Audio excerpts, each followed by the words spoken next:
As the global Catholic Church is being shaken by historic reform proposals from Pope Leo XIV, a hard-hitting statement from Cardinal Burke has sent shockwaves through the Vatican. Known as one of the leading conservative voices within the Church, Cardinal Burke did not hesitate to publicly criticize the new direction, which he described as a threat to the very core of Catholic doctrine. His strong words not only challenge the authority of the current pope, but also expose the deepening divisions within the Church's leadership. The entire Catholic world, from ordinary laypeople to religious leaders, is closely monitoring every move, as an unprecedented confrontation between tradition and reform seems to be approaching a breaking point. If you're surprised or agree with Cardinal Burke's stance, leave a 1 in the comments. If you disagree or think this is just a normal situation, comment 0. Your opinion matters, as this is a dialogue not only within the Church, but also across the globe. Don't forget to like the video if you found it useful, and subscribe so you don't miss the next in-depth analysis and updates.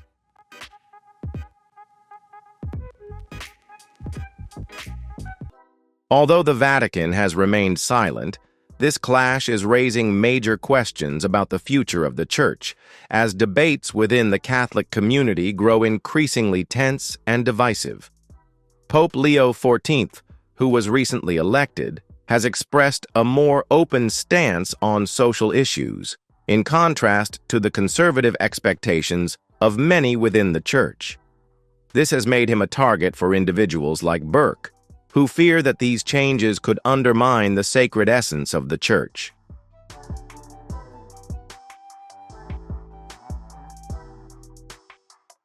However, this confrontation is not just a personal struggle. It also reflects the growing polarization within the Church.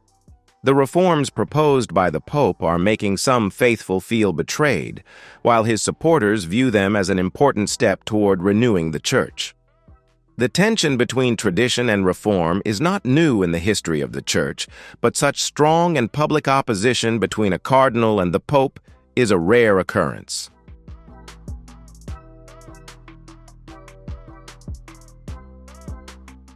The relationship between these figures could very well determine the future direction of the Church.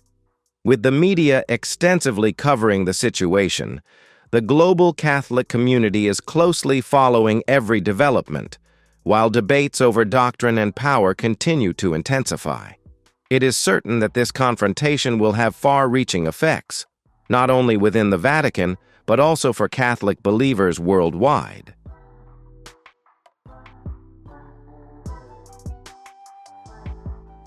While some see Pope Leo XIV as a symbol of change and progress, conservatives like Cardinal Burke view it as a threat to the long-established sacred principles. Faced with these significant challenges, the Pope must confront the question of whether he can continue to lead the Church on the reform path he has chosen, or if he will have to yield to the pressure from conservative forces. Cardinal Burke's resistance is not merely born out of personal disagreement, but from a deep commitment to protecting the Church's long-held values.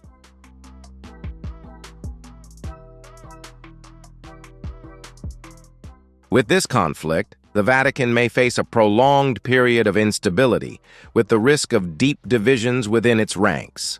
Therefore, the future of the Catholic Church may depend on how the parties involved in this confrontation resolve their conflicts. When Pope Leo XIV ascended to the papacy, he brought a fresh and progressive message, affirming that the Church must be able to adapt to the times. However, this move has made him a target of criticism from conservative elements who fear that his reforms will diminish the Church's spiritual influence and power.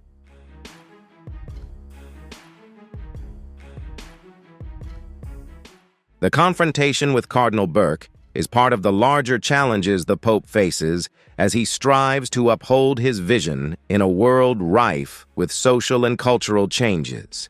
Specifically, critics argue that altering traditional doctrines will blur the identity of the Catholic Church and cause division within the faithful community. As this conflict intensifies, many both inside and outside the Vatican are beginning to worry about the far-reaching impacts it could have.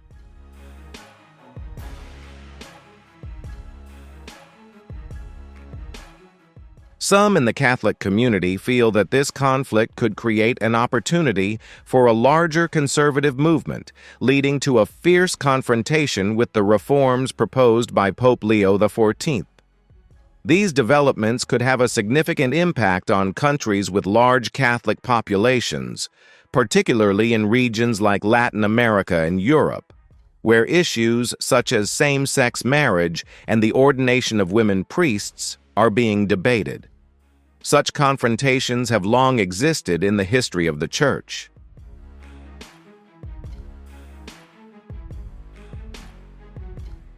But never before has it happened with such intensity, as the entire world watches and analyzes every small development. Although disagreements within the Vatican are not rare, the fact that a cardinal is publicly criticizing the Pope is shocking. Social media has become a battleground for these debates, with both supporters and opponents on each side arguing fiercely. This only adds to the tension and complexity of the current crisis.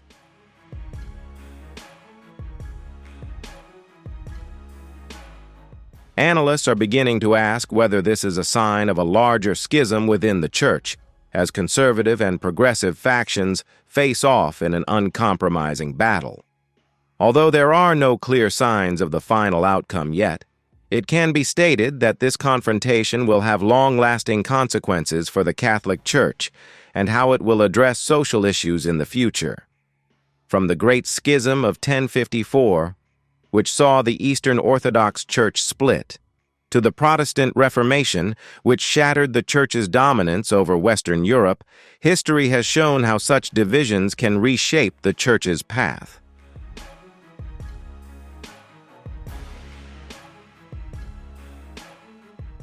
The story of the Vatican is one of conflict and resolution, tradition and reform. To understand the current conflict between Cardinal Burke and Pope Leo XIV, it is necessary to look deeper into the Church's historical structure. It is a tapestry woven with threads of both challenge and obedience, revolution and restoration.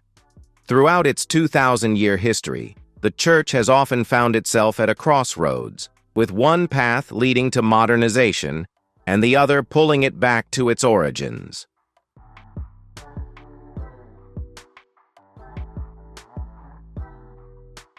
This is not just a political struggle, it is part of the legacy that defines the nature of Catholicism. In the Middle Ages, the Church held unmatched power in Europe. The Pope had influence not only over spiritual matters, but also over kings and emperors. The investiture controversy of the 11th century marked one of the first significant power struggles, as Pope Gregory VI and Holy Roman Emperor Henry IV fought over the right to appoint bishops.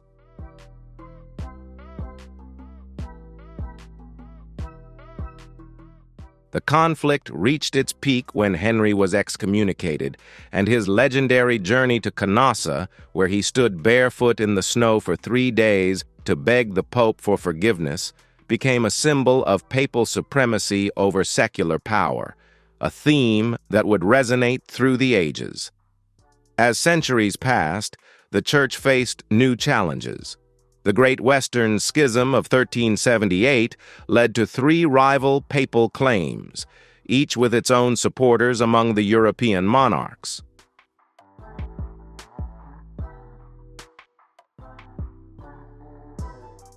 This period of division severely weakened the Church's authority and exposed the flaws in its political policies.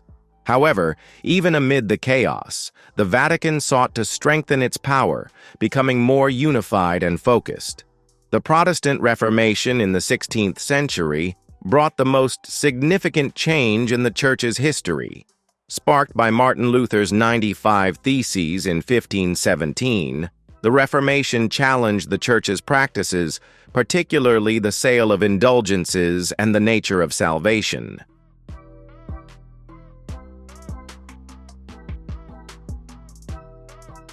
Luther's challenge marked a turning point, fracturing Christianity in Europe and leading to wars, persecution, and the establishment of Protestantism. The Catholic Church responded with the Counter-Reformation, an era of self-examination and reform aimed at addressing internal corruption while reinforcing its doctrines. This was followed by a period of strict adherence to tradition. The Council of Trent, held from 1545 to 1563, laid the foundation for Catholic doctrine that essentially remained unchanged for centuries.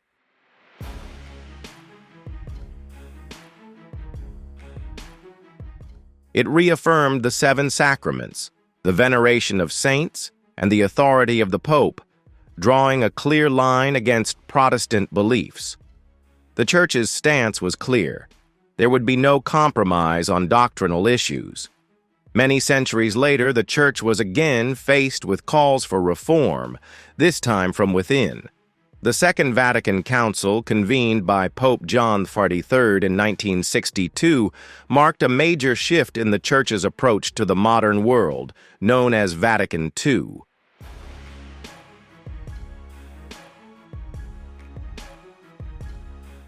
The Council introduced sweeping changes to modernize the Church, including conducting the liturgy in local languages instead of Latin, promoting dialogue with other religions, and encouraging lay participation. It was a bold step that revitalized Catholicism in many parts of the world, but also sparked resistance from traditionalists who saw it as an illusion of sacred traditions. Cardinal Burke represents this traditionalist faction, a steadfast defender of pre-Vatican II doctrines.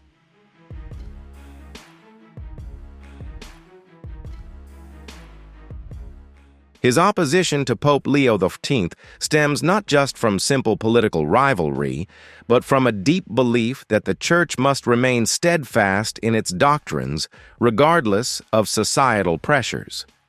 Burke's criticism of Pope Leo XIV, particularly his willingness to support same-sex marriage and female priests, is seen by him not only as heresy, but also as a betrayal of the Church's foundational truths.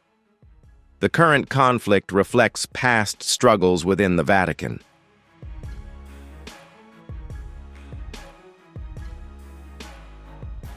The push and pull between reform and tradition has always been part of its legacy. Pope Leo XIV's liberalizing efforts reflect those of John XXIII during Vatican II. Meanwhile, Burke's resistance echoes the steadfast conservatism following the Council of Trent. This confrontation is not just a disagreement between two powerful men, it is a continuation of the long struggle for the soul of the Church. As tensions rise, it can be compared to the era of the Papal States, where the popes not only led spiritually but also ruled vast territories in Italy.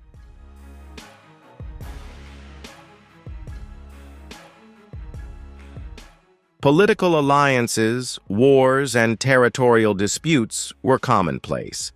The Pope's power was both spiritual and secular, leading to conflicts with kings and emperors. The Vatican was not just a religious institution, it was a political power, commanding armies and negotiating treaties. Cardinal Burke's opposition represents the rise of the old guard, a belief that the Church must stand firm against the tides of modernity.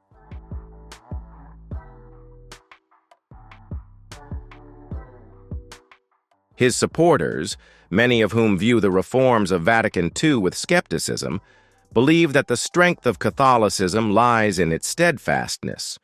For them, Pope Leo XIV's openness to social changes is not progress, but surrender. In contrast, Pope Leo XIV's vision reflects the reformist spirit that has reshaped the Church over centuries. His willingness to discuss same-sex marriage and the ordination of women is seen by his followers as a necessary evolution.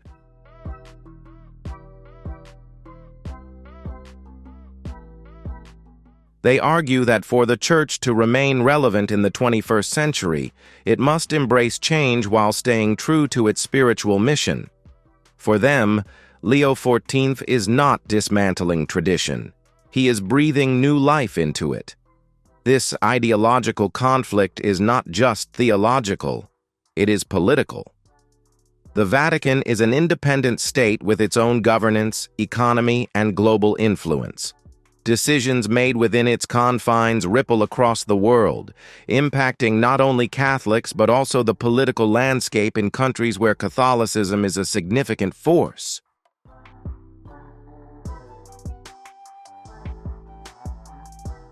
The stakes are incredibly high. The outcome of this confrontation between Burke and Leo XIV could redefine the Church's path forward. Will it cling to doctrines that have stood for centuries, reinforcing its conservative foundations? Or will it move into an era of inclusivity and modern understanding? The answer is far from clear, but history shows that conflicts within the Vatican often precede transformation. The question now is not whether the Church will change.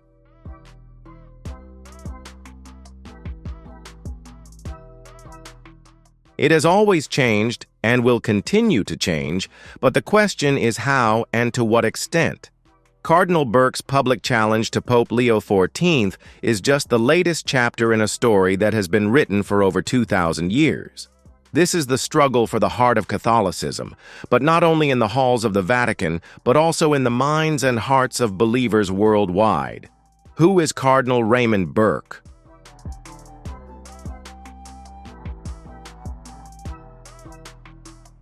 To understand the depth of his conflict with Pope Leo XIV, one must first understand the man himself, a figure who for many years has become synonymous with traditional Catholic values and unwavering conservatism.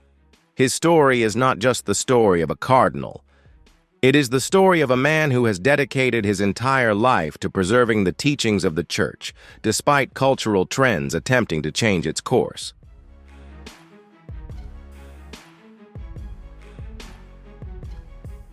Born in Richland Center, Wisconsin in 1948, Raymond Leo Burke grew up in a devout Catholic family, where faith was not just practiced, but lived.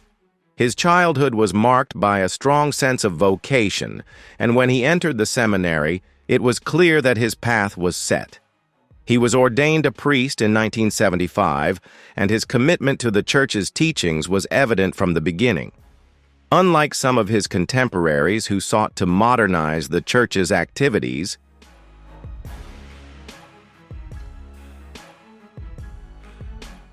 Burke remains steadfast in his belief that doctrines established over millennia cannot be interpreted or changed. His rise within the Church hierarchy was swift and steady. In 1994, Pope John Paul II appointed him as the Bishop of La Crosse, Wisconsin, where he served for nearly a decade. His tenure was marked by a strict adherence to Catholic doctrine, particularly on issues such as abortion, same-sex marriage, and the sanctity of life.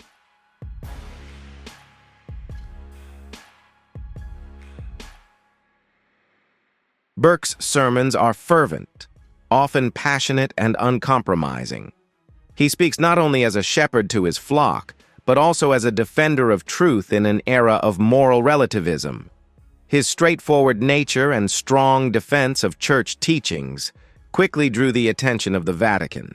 In 2003, he was appointed Archbishop of St. Louis, where his influence continued to grow. Burke is known for his unwavering stance on issues that many consider controversial.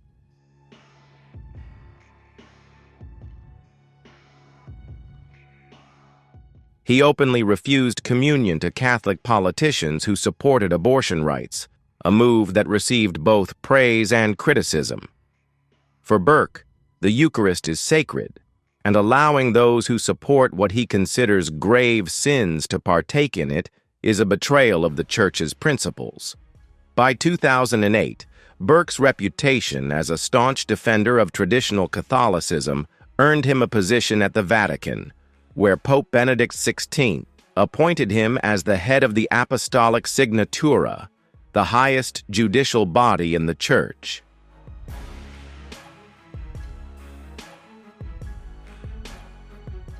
It was here that Burke's influence reached its peak. He was not just a voice for conservatism, he became its embodiment within the walls of the Vatican. His rulings were clear, doctrinally grounded, and unwavering in their application. However, Burke's rapid rise also marked the beginning of tensions within the Vatican.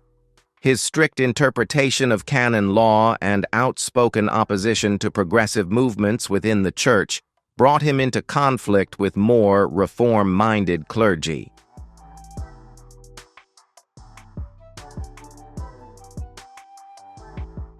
When Pope Francis assumed the papacy in 2013, those tensions came to a head.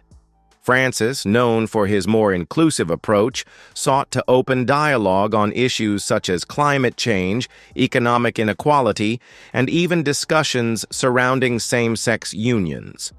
To Burke, these moves represented a dangerous departure from orthodoxy. Their differences soon became public. In 2014, Burke was removed from his position as head of the Apostolic Signatura, a move many viewed as a demotion.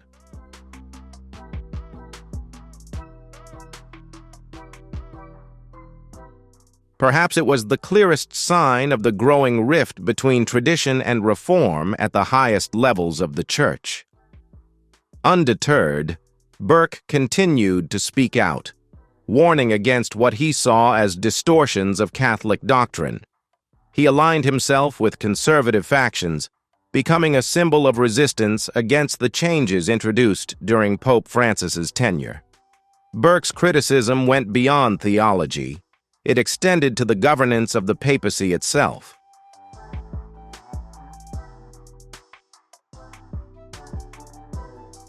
He became one of the most prominent signatories of the Dubia, an official request for clarification regarding Pope Francis's apostolic exhortation, Amoris Laetitia, which addresses family life and communion for those who are divorced and remarried. Burke's public questioning of the Pope's writings was seen as both bold and controversial, solidifying his position as a defender of tradition and a challenger of modernity. As Pope Francis's health began to decline, rumors swirled about the potential resurgence of the conservative faction within the Vatican.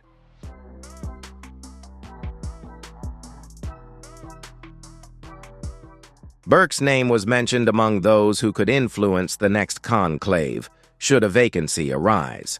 However, the 2025 papacy of Pope Leo XIV shattered those hopes. Leo XIV, who sees himself as a bridge between tradition and progress, was not the candidate Burke or his supporters had hoped for. His swift embrace of social issues and openness to modern interpretations of doctrine set the stage for the inevitable confrontation to come.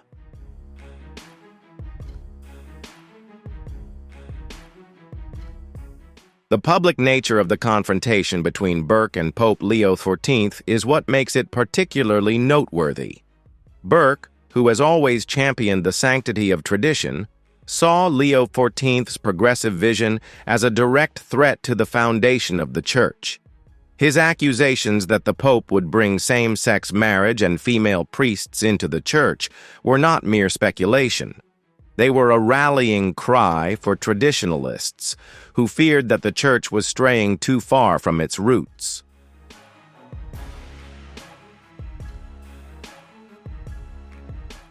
Burke's stance on same-sex marriage is unwavering. For him, the sacrament of marriage is reserved for one man and one woman as taught by God. His view on female priests is equally firm, grounded in centuries of church doctrine that reserves the priesthood for men. These beliefs are not merely personal opinions.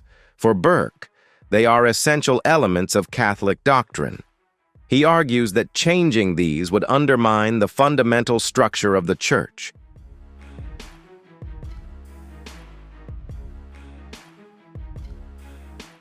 The confrontation between him and Pope Leo XIV is not merely a disagreement.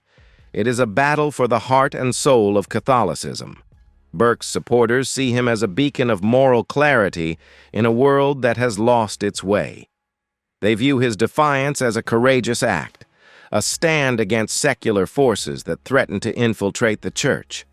For them, Burke is not just opposing Leo XIV, he is defending the teachings of Christ against modern reinterpretations.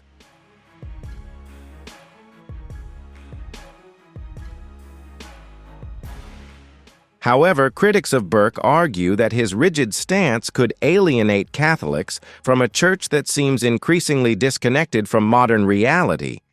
They believe that his refusal to engage with social changes could drive people away from the faith rather than draw them closer.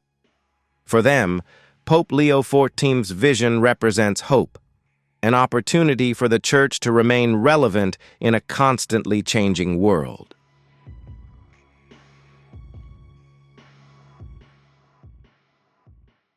The ideological conflict between Burke and Pope Leo XIV is not an isolated case. It reflects larger tensions within the global Catholic community, where issues of modernization, tradition, and inclusivity are being hotly debated. The conservatives, driven by Burke's boldness, are preparing to resist any reform efforts, while the progressives, inspired by Leo XIV's leadership, are pushing for change. What will happen next remains uncertain.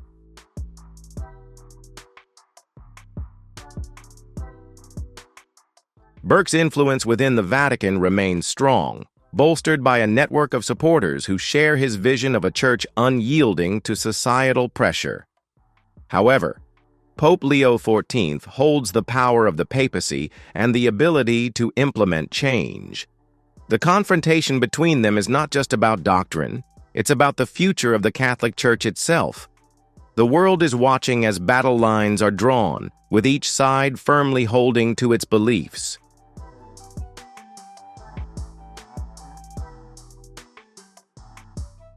For Cardinal Burke, this is not just a disagreement.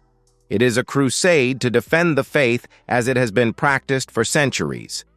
For Pope Leo XIV, it is an opportunity to reshape the Church for the modern age. Both are resolute, unwilling to compromise, as the fate of the Vatican hangs in the balance. Who is Pope Leo XIV? This question has echoed through the halls of the Vatican since his unexpected election as Pope in the 2025 Papal Conclave.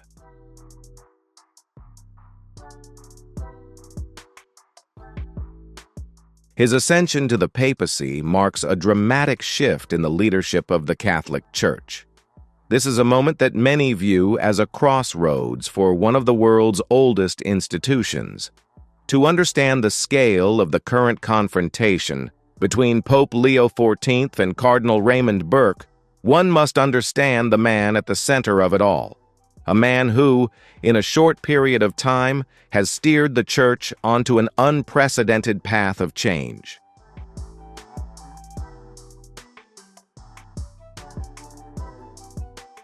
Pope Leo XIV was born in Palermo, Italy, as Giovanni Battista Rossi in 1959. The son of a devout Catholic family, his path to the priesthood seemed almost destined. From a young age, he demonstrated deep empathy and a passion for serving the disadvantaged. His upbringing in Sicily, a region known for its strong religious faith but also marked by social inequality, shaped his worldview.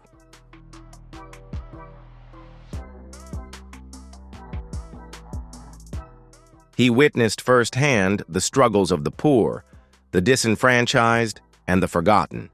This experience would later shape his policies and vision of a more inclusive church. Rossi entered the seminary at the age of 18. Driven by a calling that transcended tradition, his studies focused on social justice and liberation theology, concepts often regarded as progressive within the conservative strongholds of the Vatican.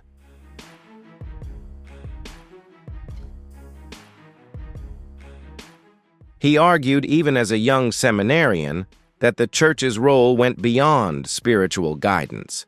It was also a beacon for social change. This philosophy would follow him throughout his religious career, sometimes drawing criticism from more conservative factions within the Church. Ordained as a priest in 1984, Rossi quickly made a name for himself with his compassionate approach to the priesthood. His sermons spoke of love and acceptance, not only for the faithful, but also for those rejected by society.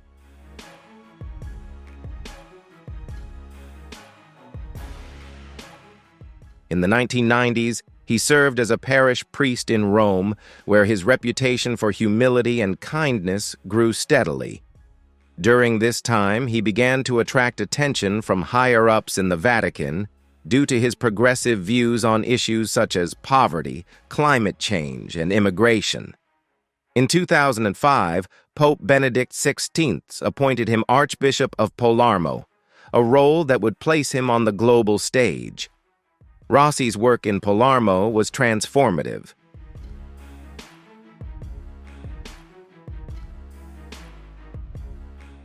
He established food banks, shelters for the homeless, and support programs for immigrants, actions that earned him the nickname the Archbishop of the People. His emphasis on social justice, along with his unwavering support for the marginalized, made him a beloved figure in the community, but also a target of criticism among traditionalists.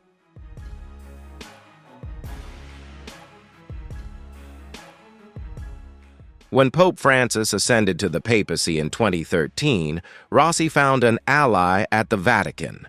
Francis's vision of a more inclusive and compassionate church aligned with Rossi's ideals, and the two developed a strong relationship. Under Francis's guidance, Rossi took on more significant roles within the Vatican, including a position in the Pontifical Council for Justice and Peace.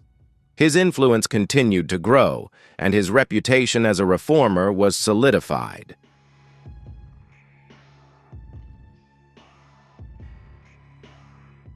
Despite his growing influence, few predicted that Rossi would be elected pope. The 2025 papal conclave was mired in speculation and political maneuvering. With Pope Francis's health declining and conservative factions pushing for a return to traditional values, many expected a more right-wing candidate to emerge as the next leader of the Church. But the conclave took an unexpected turn. Rossi, a progressive with a clear vision for the future of Catholicism, was elected on the fifth ballot, taking the name Leo XIV to honor Pope Leo XIII, who was famously supportive of social justice during the Industrial Revolution.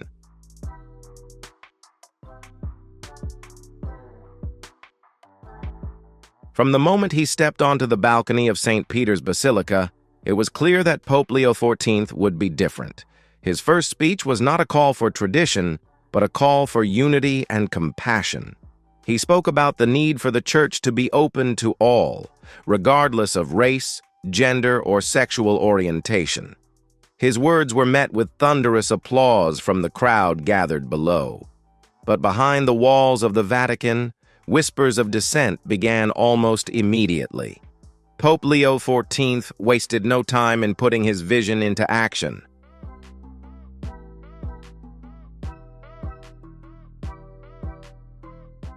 Months after his election, he announced a comprehensive review of the Church's policies, including the controversial stance on same-sex marriage and the ordination of women.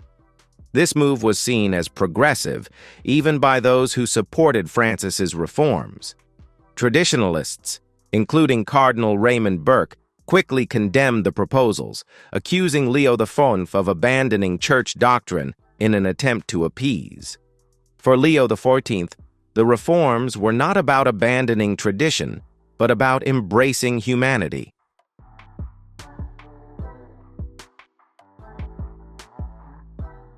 In his words, the Church must be a place of love and acceptance, not judgment and exclusion. His progressive views resonated with many Catholics around the world, especially younger generations who felt alienated by the Church's rigid doctrines. For them, Pope Leo XIV represents hope. a leader willing to confront the realities of modern life and adjust the Church's teachings to better reflect Christ's compassion.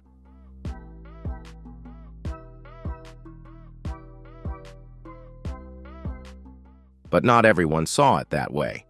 Cardinal Burke and his supporters viewed Leo XIV's proposals as a direct assault on the sanctity of Catholic tradition.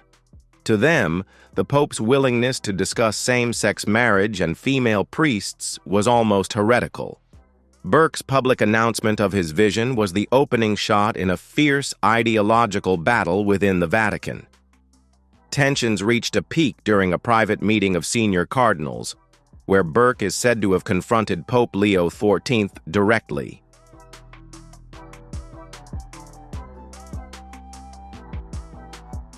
According to sources within the Vatican, the exchange became tense when Burke accused Leo XIV of undermining the moral authority of the Church.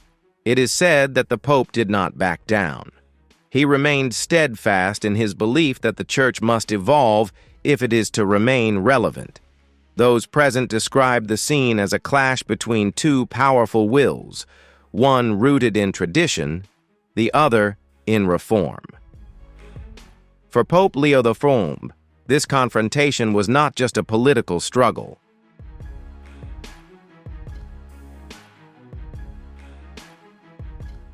This was a pivotal moment in his papacy. His vision for the Church was bold, some would even say revolutionary. He believed that the Catholic Church could lead on global issues such as climate change, poverty, and human rights. His focus was on building bridges, not walls, and he made it clear that the days of exclusion were over. For him, the Church must be a beacon of hope for everyone, not just those who adhere to traditional norms.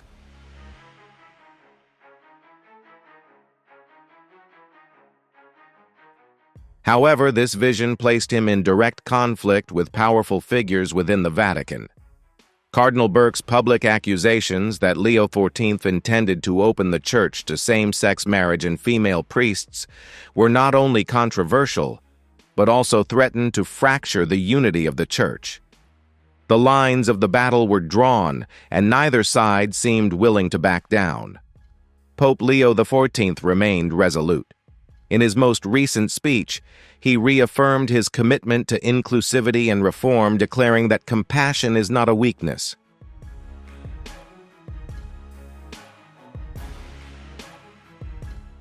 It was a cornerstone of faith. His words were welcomed by many, but others were met with solemn silence. The divisions within the Church were becoming clearer with each passing day, and it was clear that the struggle for its future was far from over. As the world watched, Pope Leo XIV continued his mission, undeterred by opposition. For him, the path forward was clear, even if it was fraught with resistance.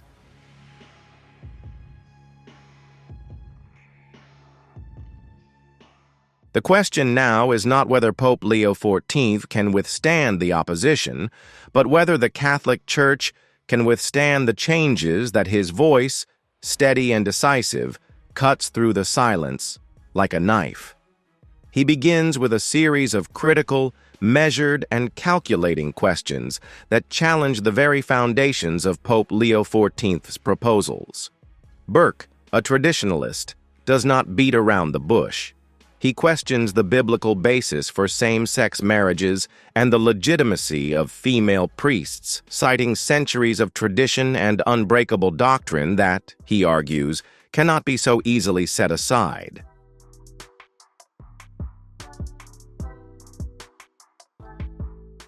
What began as a civil exchange quickly escalated. Witnesses described Pope Leo XIV as responding calmly to the challenge, defending his vision not out of rebellion, but out of compassion and understanding. He spoke of a church that must reach out to the marginalized, those who have been cast out or alienated by doctrines that no longer reflect the complexities of modern life. He cited the ministry of Jesus, how Christ welcomed sinners, ate with tax collectors, and offered salvation without distinction.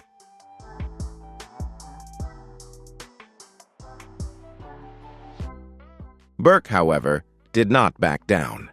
His response was harsh and unyielding. He accused Pope Leo XIV of trying to redefine the faith to fit the culture rather than uphold the culture to the standards of the faith. His voice grew louder, each word laced with accusation and judgment. "You cannot bend doctrine to fit the whims of society," Burke is reported to have said. "That is not leadership, that is capitulation." His words hung in the air, accusatory and definitive. The atmosphere in the room grew tense.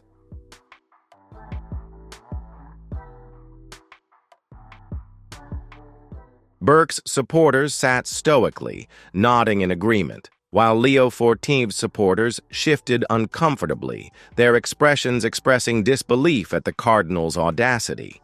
Rarely had a cardinal dared to confront the Pope so directly, let alone in public. In a Vatican culture where dignity and respect were expected, Burke's outburst was a revolutionary change.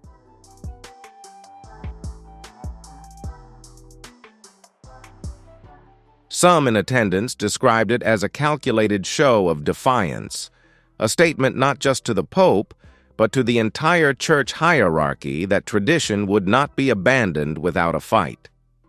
Pope Leo XIV, however, was unfazed. His response was measured, almost calm. He addressed the room, acknowledging the seriousness of Burke's concerns, but remaining steadfast in his belief that the Church's mission was to embrace all souls, not just those who fit within its traditional parameters.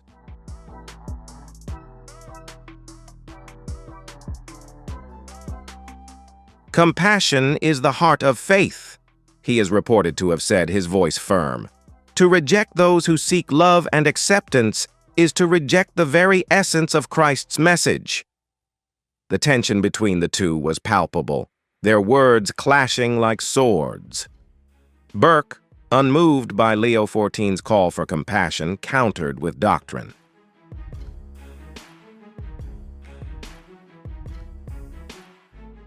He quoted doctrine, referenced scripture, and invoked centuries of papal tradition to support his position.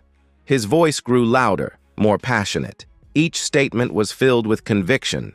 Those present described it as a sermon, a declaration that the Church must stand firm against the decadence of society, even if it meant challenging the Pope himself. The confrontation reportedly lasted nearly an hour, with neither side willing to budge.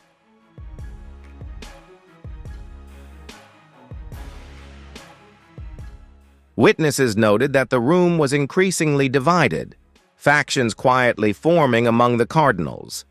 Some whispered to each other, others sat silently, watching the exchange unfold in amazement. It was more than a disagreement. It was an ideological battle, a battle for the soul of the Church, fought not in the shadows, but in the light of Vatican authority. As the meeting drew to a close, Pope Leo XIV made his final statement. His voice was calm but firm, carrying the weight of his office. "Change is not abandonment," he said, his eyes scanning the room.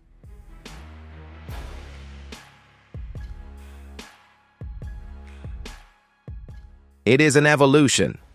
The Church must lead, not follow. We must be a beacon for all, not gatekeepers for a few." With that, he stood, signaling the end of the meeting.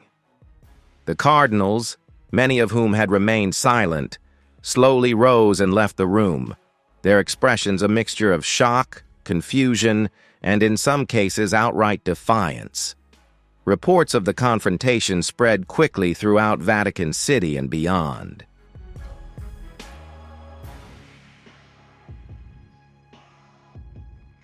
If you find this article valuable, helping you better understand the situation of the Church and the voices that need to be heard, please do not keep it to yourself. Click like to show your agreement with the values of truth and authentic Catholic beliefs, and share to spread this message to more people. Each of your shares is a concrete action to contribute to protecting the truth and building a Church united in faith. The truth is not afraid of being illuminated, only of being forgotten. Be a person committed to the truth today, starting with a simple but meaningful click.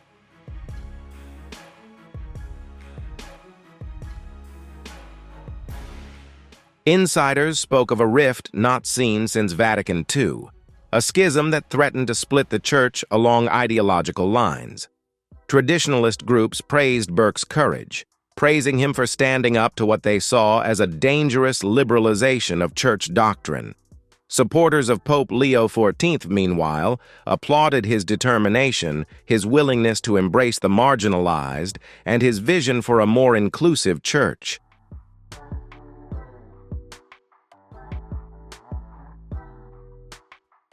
The media picked up the story, and soon the Vatican was no longer the only one talking about the clash. Headlines filled newspapers and websites. Burke defies Pope, Vatican showdown, Cardinal challenges papal authority over doctrinal dispute and battle for the future of the Church.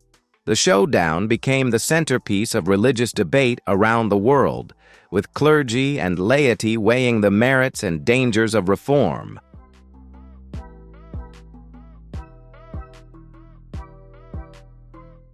The Vatican, famous for its secrecy, has done little to quell the rumors. Official statements have been vague, saying only that discussions are ongoing and that any doctrinal issues are treated with the utmost respect and consideration. But the silence has done little to stem the growing speculation. For many, the question is not whether the Church will change, but how radically and how soon. In the weeks since the incident, both Burke and Pope Leo XIV have remained steadfast in their stances.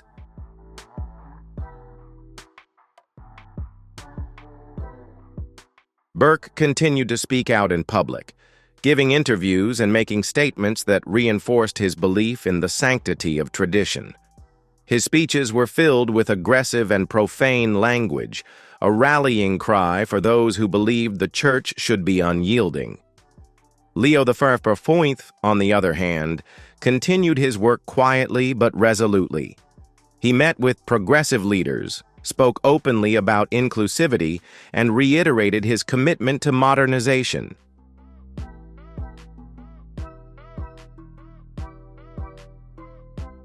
Pope Leo XIV's supposed affront was more than a simple disagreement. It was a declaration of war within the walls of the Vatican. It symbolized the age-old struggle between progress and tradition, between compassion and faith.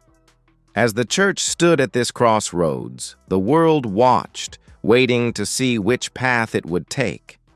Would it follow Leo XIV into the future or retreat with Burke into the past? The answer, it seemed, would shape the Church for generations to come.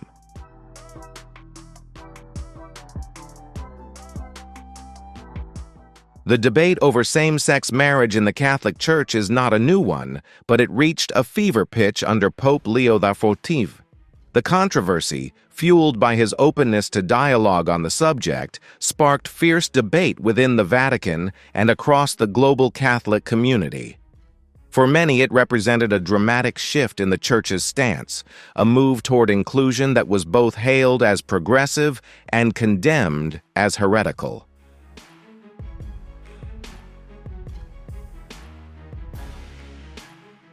To understand the extent of the change, we must first appreciate the Church's long-standing stance on marriage. For centuries, the Catholic Church has defined marriage as a sacred covenant between a man and a woman.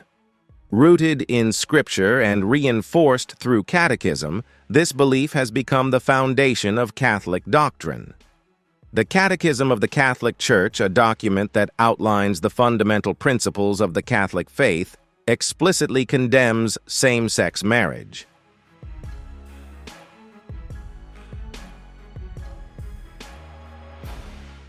The book describes homosexual acts as disorderly and contrary to natural law. For traditionalists, this teaching is more than just a doctrine. It is a sacred, immutable, and eternal truth. Cardinal Burke was perhaps the most vocal defender of this tradition. His opposition to same-sex marriage was not merely philosophical. It was deeply theological. Burke argued repeatedly that marriage, ordained by God, could not be redefined by society or even the Church itself.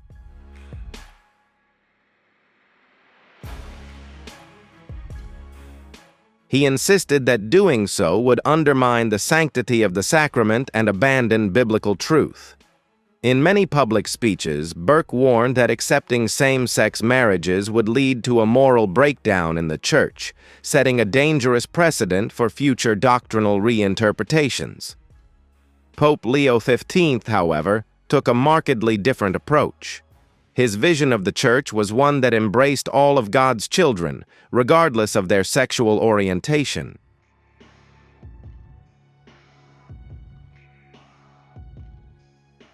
Since his election, Leo XIV has spoken publicly about the need for compassion and understanding. In his first major speech at the Vatican Council, he proposed that the Church should be open to all who seek God without judgment or exclusion. His words were met with both applause and shock, signaling the beginning of what many saw as a radical shift in Church policy. The first major sign of Leo XIV's intentions came just 3 months after his election as Pope, when he authorized a commission to study the Church's stance on same-sex unions.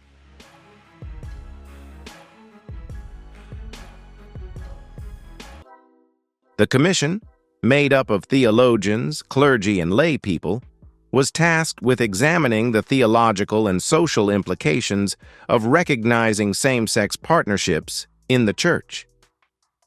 The move is unprecedented. The Vatican has never formally reviewed its teachings on marriage. The announcement sent shockwaves through the Catholic community. Progressive Catholics hailed it as a long-overdue step toward inclusion, a sign that the Church was finally willing to acknowledge the lived experiences of LGBTQ individuals along with others.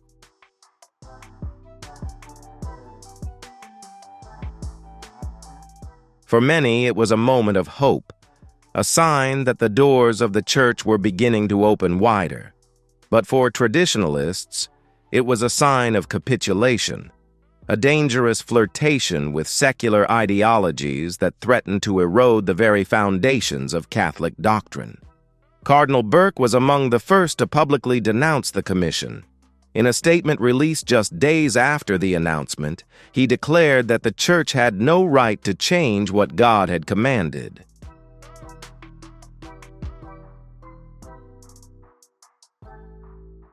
He accused Pope Leo XIV of trying to bend doctrine to suit modern sensibilities, warning that such actions would lead to spiritual chaos and a loss of sacred tradition.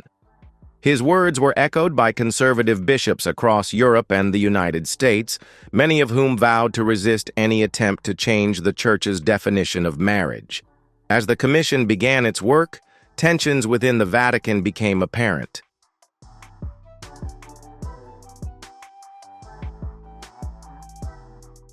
Reports from insiders describe heated debates and backroom maneuvering as traditionalists sought to block any momentum toward reform. Some bishops reportedly lobbied committee members, urging them to maintain traditional teachings and warning of the consequences of deviation. Despite these efforts, the committee conducted interviews with theologians, LGBTQ+ Catholics, and community leaders to better understand the issue.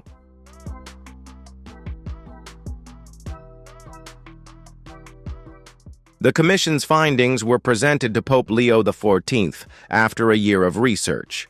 The report, described by readers as comprehensive and provocative, highlighted the growing disconnect between Church teachings and the realities facing LGBTQ+ Catholics.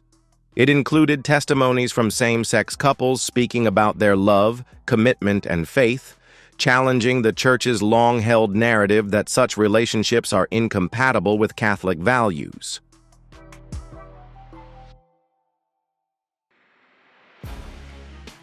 Pope Leo XIV's response was swift and decisive. He convened a special Senate to discuss the findings, inviting bishops from around the world to gather in Rome for what many predicted would be a defining moment in the history of the Church. The Senate, held in the great halls of the Vatican, was a scene both traditional and tense. Cardinals in crimson robes filed into the council, their faces solemn and resolute.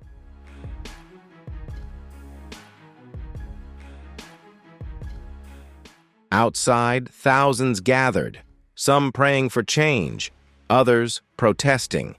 Inside the Senate, debate raged. Supporters of Pope Leo XIII's vision argued passionately for inclusion, citing Christ's message of love and acceptance. They spoke of the need for the Church to evolve to reflect the realities of its followers while remaining faithful to its spiritual mission.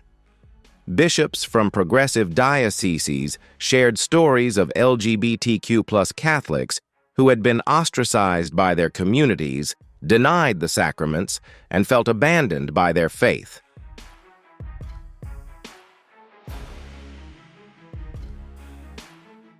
Cardinal Burke, however, stood as a pillar of resistance. His speech was passionate, his words unflinching. He invoked scripture and doctrine, arguing that the Church was not free to redefine what God had created. "The Church is the guardian of truth, not its architect," he declared to the council. His words were applauded by the traditionalists and silenced by the progressives.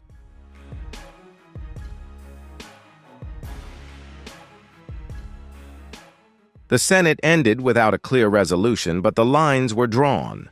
Pope Leo XIV emerged from the meeting determined, vowing to continue his mission of inclusion.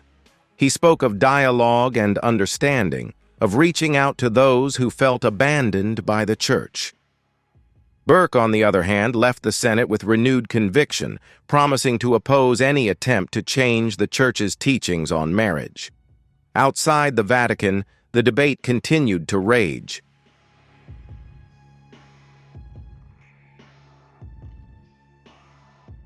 Parishes found themselves divided, with some priests openly supporting Pope Leo XIV's vision, while others embraced Burke's call for tradition. Lay Catholics took to social media, holding rallies and prayers, both supporting and opposing the proposed changes. Catholic media outlets published articles and commentaries dissecting every word spoken in the Senate, each reflecting the deep divisions within the Church. For many, this was more than just a debate about doctrine.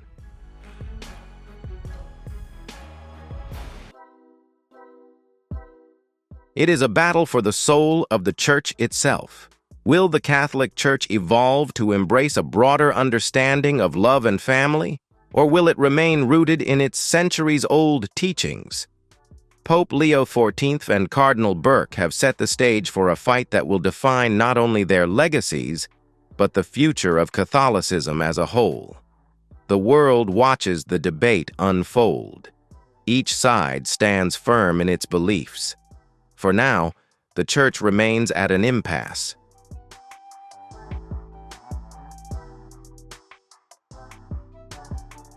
Church leaders are wrestling with what it means to be Catholic in the 21st century. The answer seems unclear, and the path forward is shrouded in uncertainty. Female priests, a new era, or a breakthrough? This is a question that has haunted the Vatican since Pope Leo XIV hinted at the possibility of reconsidering the Church's long-standing ban on the ordination of women. For centuries, the Catholic Church has maintained that the priesthood is an exclusively male vocation based on tradition and theology derived from the apostles.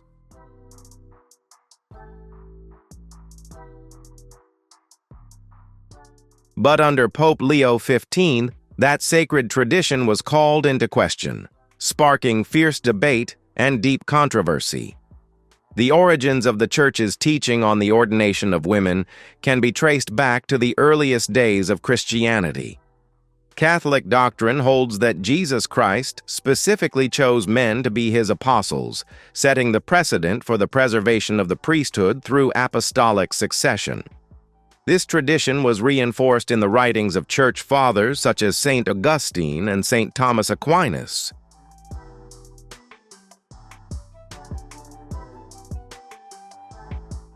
Those who argue that the male priesthood was instituted by God and is therefore beyond the power of man to change. Throughout history, every pope, regardless of their stance on modernization, has maintained this doctrine as immutable. The issue of female priests has been raised periodically throughout the history of the Church, but it gained significant momentum in the 20th century. The rise of the feminist movement and growing calls for gender equality have brought renewed scrutiny to Church policies.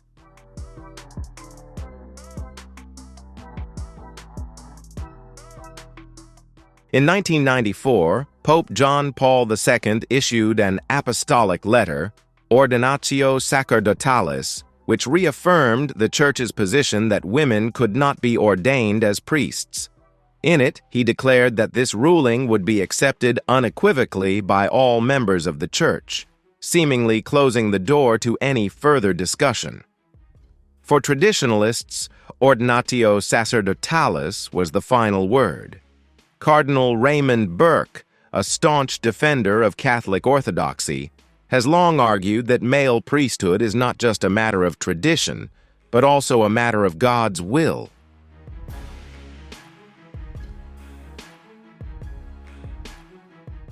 In many speeches and writings, Burke emphasized that the priest acts in persona Christi, representing Christ in the sacraments. Since Christ was a human being, Burke asserted that only a man could adequately represent him in these divine rites. To change this, he argued, would distort the very nature of the priesthood. Pope Leo XIV, however, approached the issue from a different perspective.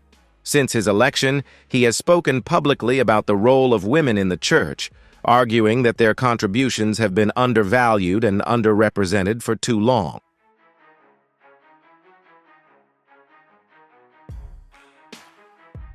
His calls for greater inclusion have resonated with many, especially in areas where women are the backbone of Catholic communities. Parishes across Africa, Latin America, and Southeast Asia have seen women take on leadership roles, often as catechists, administrators, and community organizers.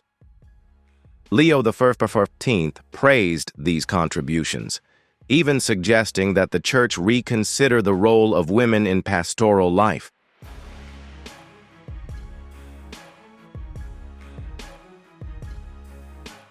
The first sign that Leo XIV was willing to challenge tradition came when he appointed a number of women to senior advisory positions within the Vatican. The move, unprecedented in its scale, was hailed by progressives as a step toward gender equality in the Church. For the first time, women were given a voice in decision-making processes that had previously been the preserve of male clergy.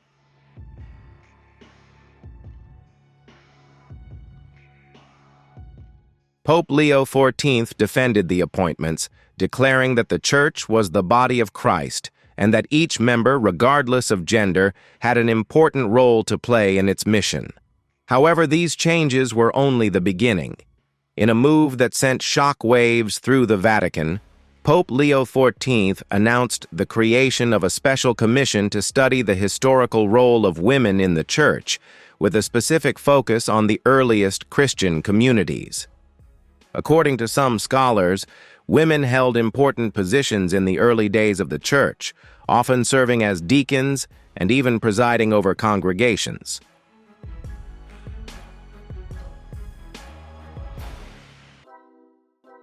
The commission was tasked with exploring whether these historical precedents could serve as the theological basis for the ordination of women today. The commission's announcement was met with immediate backlash from conservative factions within the Church. Cardinal Burke, who had been a vocal critic of Leo XIV's progressive agenda, issued a scathing statement condemning the commission's existence.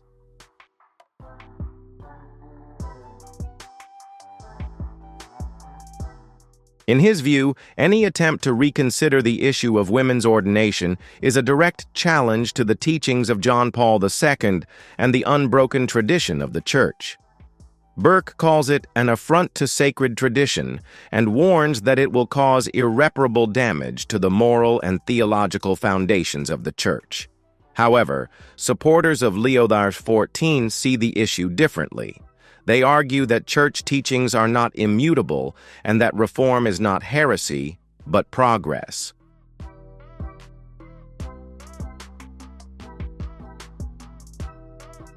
They point to historical evidence that women played important roles in the early Church, citing the writings of early Church fathers and records of female deacons serving alongside men. These advocates argue that the exclusion of women from the priesthood is more cultural than theological, a product of the times than a divine command. As the Commission began its work, the Vatican became a hotbed of controversy. Theological scholars from around the world submitted papers and studies presenting their arguments for and against the ordination of women.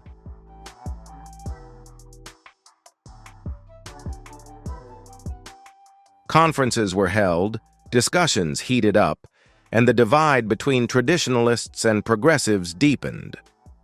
Pope Leo XIV remained steadfast in his decision to explore the issue, insisting that the Church had nothing to fear when it sought truth in love.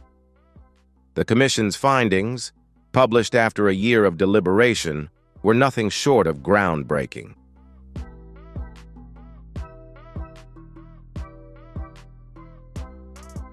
The report acknowledged the historical role of women in the Church and called for further study of the possibility of their ordination, not initially as priests, but as deacons. The proposal was seen as a compromise, a first step toward greater inclusion while still respecting tradition.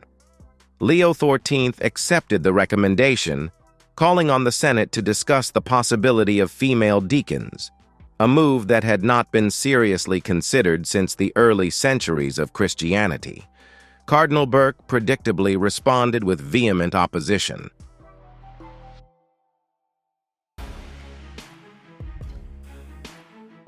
He accused Leo XIV of undermining the apostolic foundations of the Church, warning that even the ordination of women deacons would open the door to broader, irreversible changes. Burke, along with a coalition of conservative bishops, issued a formal letter to the Vatican demanding an end to any plans to ordain women in any capacity. The letter, circulated among traditionalist parishes, garnered more than 1 million signatures worldwide, symbolizing the deep divisions within the global Catholic community.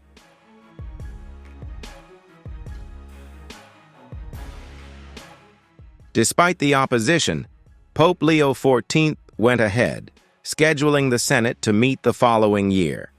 The announcement sparked immediate backlash, with liberal Catholics holding demonstrations in support of women's ordination and traditionalists holding prayer vigils to defend what they saw as the sanctity of the priesthood. Catholic media became a battleground for opinion pieces and theological debate.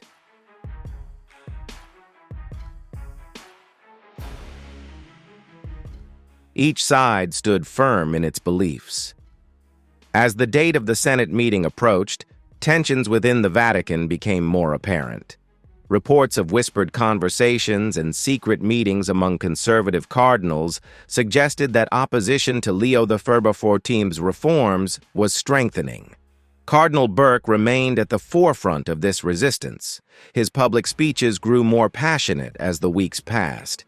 He warned that the Senate could be the beginning of a schism, a division of the Church not seen since the Reformation.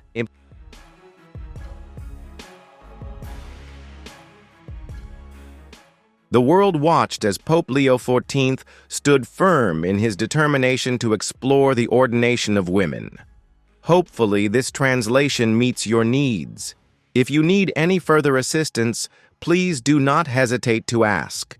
A decision that could redefine the role of women in the Church for generations to come. To his supporters, it was a sign of progress and inclusion. To his critics, it was nothing less than a betrayal of sacred tradition. As Pope Leo XIV's vision of a more inclusive and modern Catholic Church became clear, the world reacted with a mix of celebration, skepticism, and outright defiance.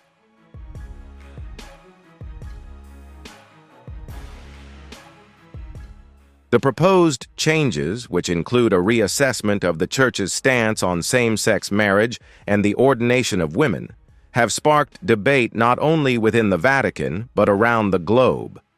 Parishes from Rome to Rio de Janeiro, Manila to Madrid, have found themselves grappling with the implications of these potential shifts in doctrine. Supporters of Pope Leo XIV see his approach as a breath of fresh air, a long overdue attempt to reconcile the Church with the realities of the modern world.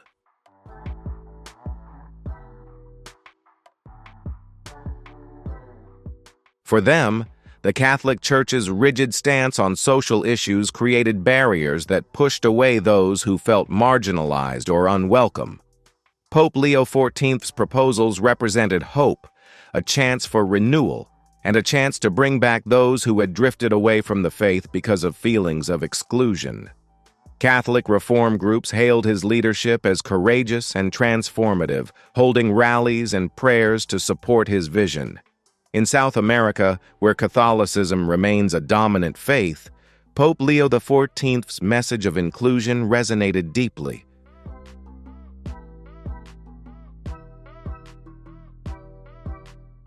In Brazil, the world's most Catholic country, thousands gathered in cities like São Paulo and Rio to celebrate what they called a new era of compassion. Women led prayer circles. LGBTQ+ Catholics held signs reading "Love is Love," and clergy spoke openly about the need for the Church to embrace change. A priest in São Paulo, Father Rodrigo Mendes, spoke passionately to his congregation. The Church is not the gatekeeper of love, but the gateway to love.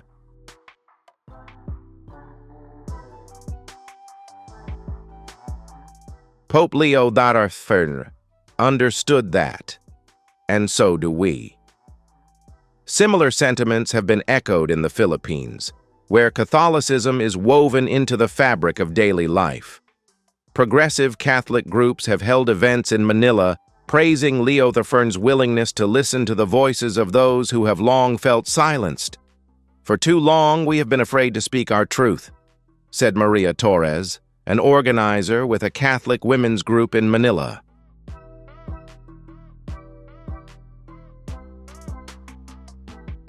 But now with Pope Leo XIV, we have hope that our faith can include us, all of us. However, the reaction has not always been positive. In Europe, especially in traditionally conservative areas like Poland and Hungary, the backlash to Leo XIV's proposals has been swift and strong. Catholic bishops in those countries have condemned the Pope's openness to same-sex marriage and female priests, calling it a betrayal of church teachings.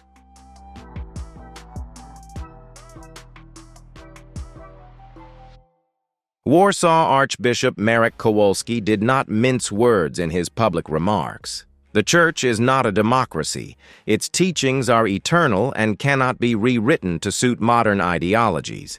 His statement was met with thunderous applause from parishioners, many of whom expressed concern that the Church was drifting away from its sacred traditions.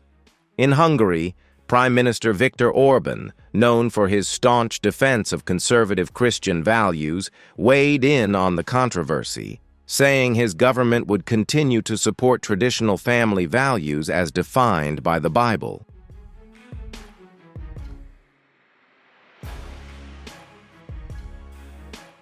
His comments were echoed by members of the Hungarian Catholic Church, who have vowed to resist any changes that would contradict centuries-old teachings. Parish priests across the country held special services, praying for the Church to remain steadfast in its faith. Amid what they described as attacks from within, the United States presented a divided front.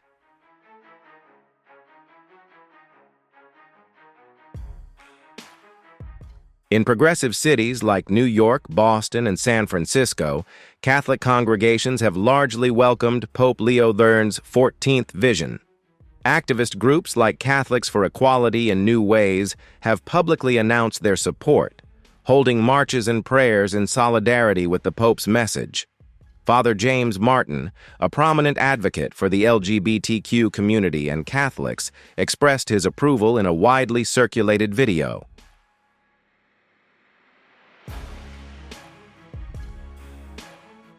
Pope Leo XIV is doing what Christ would do.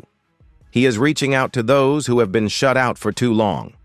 Conservative dioceses in states like Texas, Alabama, and Mississippi, on the other hand, have pushed back.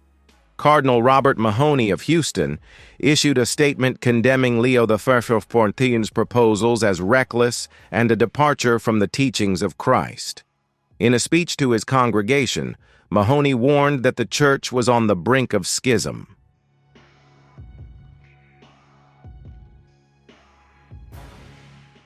We must not let modernity erode what Christ has given us, he told the audience, who rose to their feet and applauded. Conservative Catholic groups such as Tradition, Family, and Property held protests outside major churches, holding signs reading "Faith, not fashion" and "No redefining the Word of God." African countries, where Catholicism is still growing rapidly, have also expressed concern.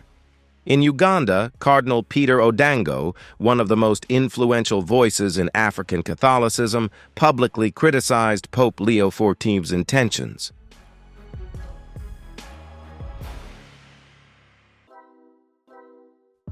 At Sunday Mass at Kela, he addressed the issue head-on. "Our faith is not for sale. It is not negotiable. We will not bow to the pressures of Western liberalism." His comments were met with cheers from his congregation, many of whom shared his belief that the Church must resist global pressures to conform. Nigeria has followed a similar path, with Archbishop Michael Okoro of Lagos speaking out strongly against it.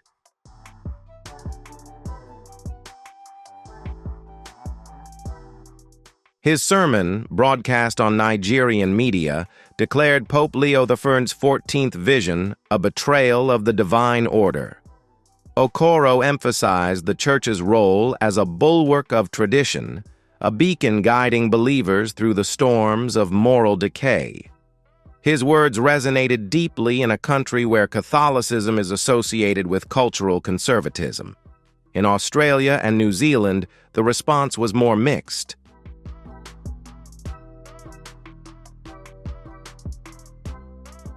Liberal Catholics have hailed the Pope's vision as a step towards reconciliation and inclusion, while conservatives have warned it will lead to division.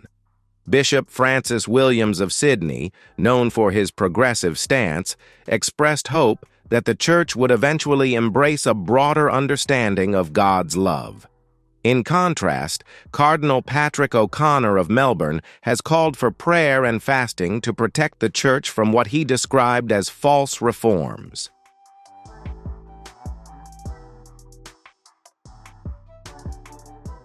The Vatican itself has become the focus of global debate. Pilgrims and protesters alike have gathered in St. Peter's Square, their voices mingling in a cacophony of praise and condemnation. Traditionalist groups have staged sit-ins praying rosaries and singing hymns to protest what they see as a betrayal of church teachings. Progressive Catholics, meanwhile, have held candlelit vigils calling for unity and acceptance.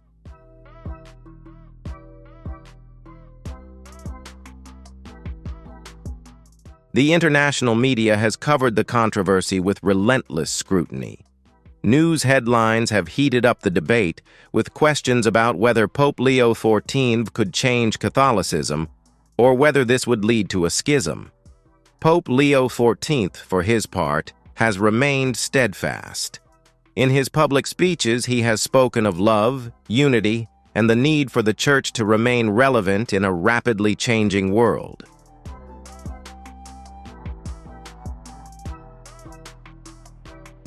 His strongest statement came in a speech in St. Peter's Square. The walls of churches are not meant to keep people out, but to invite them in.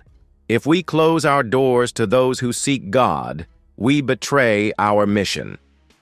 His words were met with applause from thousands, although some dissident groups could be heard chanting prayers for tradition.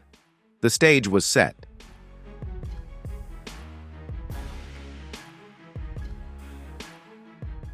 The world watched as Pope Leo XIV pushed his vision, while Cardinal Burke and his supporters dug in, preparing for what many predicted would be a decisive battle for the future of the Catholic Church. The clash between Pope Leo XIV and Cardinal Raymond Burke was not limited to the Vatican. It spread like wildfire across global media platforms, dominating headlines, talk shows, and social media discussions.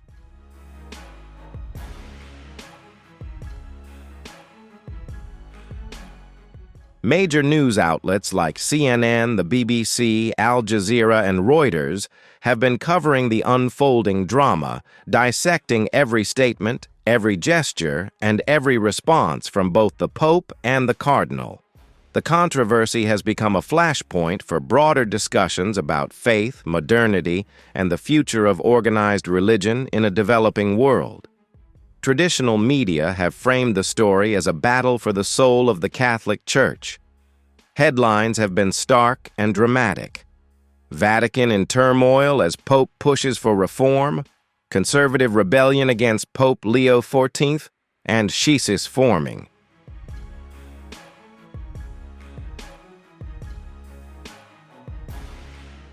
Cardinal Burke challenged the authority of the Pope. Political commentators and religious analysts were quick to offer their interpretations, with some calling Pope Leo XIV a visionary reformer and others a reckless radical. Cardinal Burke, meanwhile, was portrayed as a traditionalist, a stalwart defender of the Church's sacred teachings, steadfast against the tides of change.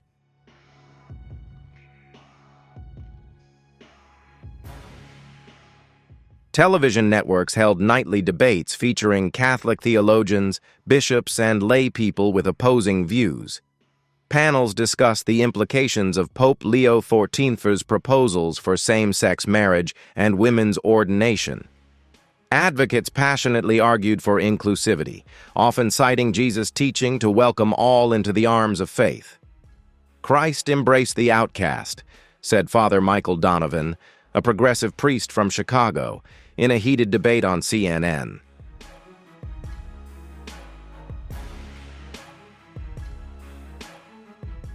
He didn't ask whether they conformed to social norms. He simply loved them. Pope Leo XIV is following that example.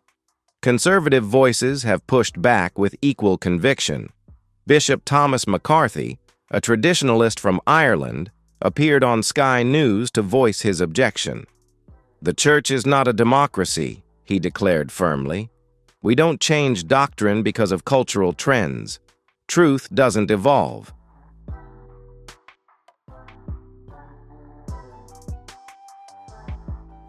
It is eternal. Pope Leo XIV is playing with fire, and believers have reason to be concerned. His comments were met with applause from like-minded viewers, with many expressing fears that the Church is being led astray. Social media platforms like Twitter, Facebook, and Instagram have become battlegrounds for public opinion. Hashtags like "Stand with Oxiv" and "Protect the Faith" have trended globally, each representing a different aspect of the divide. Memes, opinion pieces, and video clips of both Pope Leo XIV and Burke's speeches have flooded news feeds.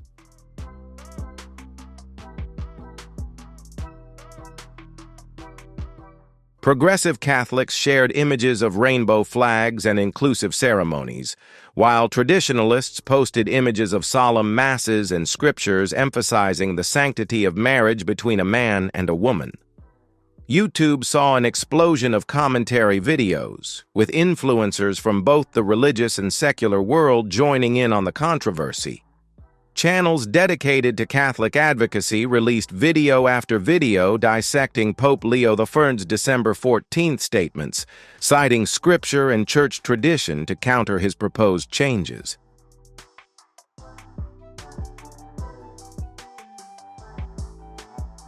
In contrast, progressive Catholic influencers have embraced his vision, producing videos highlighting LGBTQ stories alongside Catholics and women who have long felt marginalized by church teachings. One viral video, titled "Why Pope Leo XIV Was Right," garnered millions of views within days of its release. In it, a young Catholic woman named Maria Rodriguez shares her experience of being ostracized from her local parish after coming out as gay.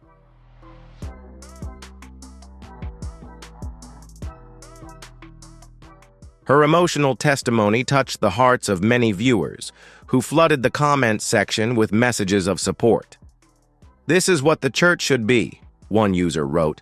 "A place of love, not judgment. Pope Leo XIV is the shepherd we need." Not to be outdone, conservative voices responded with their own viral content. One widely circulated video titled "In Defense of the Faith, Why Cardinal Burke is Right" featured a panel of theologians discussing the theological implications of same-sex marriage and female priests.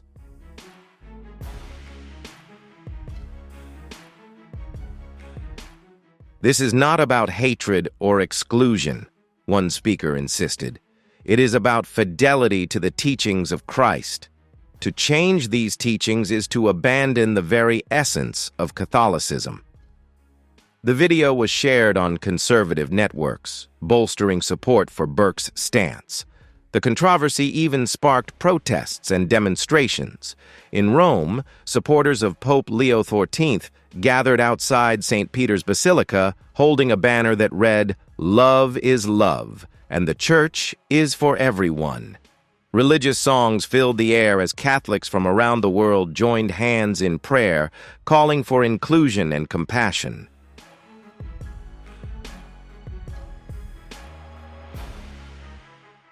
"This is what the Church is for," said one protester from Spain. "A place where everyone is welcome no matter who they love." Traditionalist Catholics, meanwhile, held their own protests. Hundreds gathered outside cathedrals in Warsaw, Budapest, and Krakow to pray the Rosary and speak out against the proposed changes. Banners emblazoned with Bibles and papal messages fluttered in the wind as priests led the faithful in hymns defending the Church and the faith.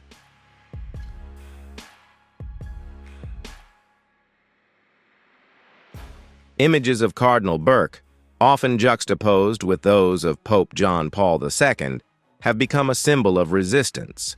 In his native Wisconsin, protests have been held in his support, with local parishes holding vigils to restore order and tradition.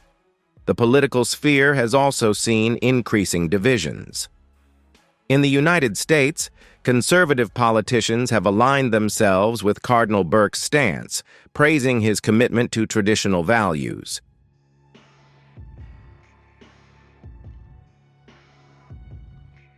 Senators and governors have issued statements of support, linking the Vatican's fight to broader culture wars over religious liberty and traditional marriage. Representative Mark Green of Tennessee introduced a resolution in Congress praising Cardinal Burke's defense of the sanctity of marriage and the integrity of the priesthood. While largely symbolic, the gesture underscores the depth of the controversy, which resonates across ideological lines.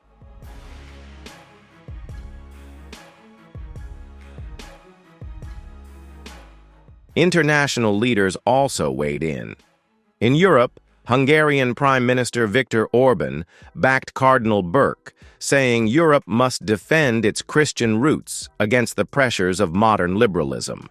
French President Emmanuel Macron, in turn, praised the courageous leadership of 14th-century Pope Leo I, saying the Church's willingness to modernize could serve as a model for other global institutions.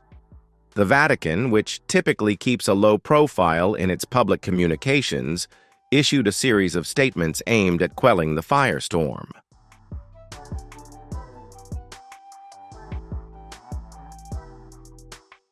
Pope Leo I's spokesman stressed that the discussions were part of a broader dialogue about inclusivity and understanding, and that no definitive changes were being made. "The Holy Father believes in listening to all voices in the Church," the statement read. "This is not about changing doctrine, but about understanding the needs of the faithful." Cardinal Burke responded with his own statement distributed through conservative Catholic media.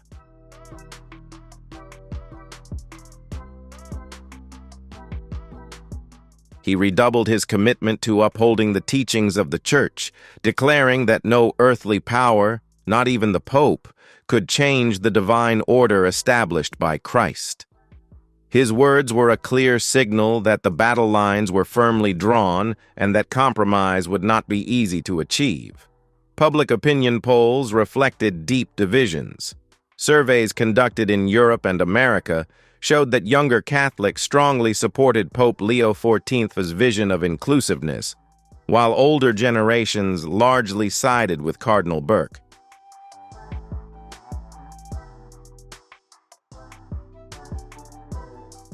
In Africa and parts of Southeast Asia, traditionalist views still prevail, signaling a global divide that is more cultural than geographic.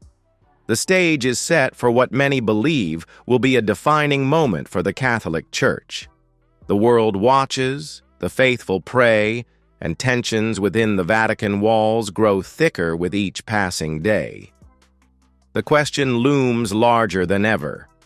Will the Church enter a new era of integration under Pope Leo XIII, or will Cardinal Burke's call to tradition pull the Church back to its roots?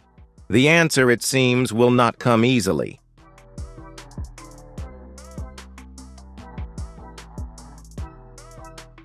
In conclusion, the powerful sharing of Cardinal Burke is not only a personal voice, but also an alarm bell to awaken the conscience of the entire people of God in a time of great challenge and turmoil. The Church is in great need of vigilant, courageous, and faithful believers, people who are ready to pray, commit, and are not afraid to speak the truth in love. Therefore, right now, please click like to express your solidarity and share this article so that many others can know, pray, and act together. Each share is a step to spread light in the darkness, a living testimony to the faith we are holding. Do not let the truth be obscured. Become an instrument to bring light and hope to the Church.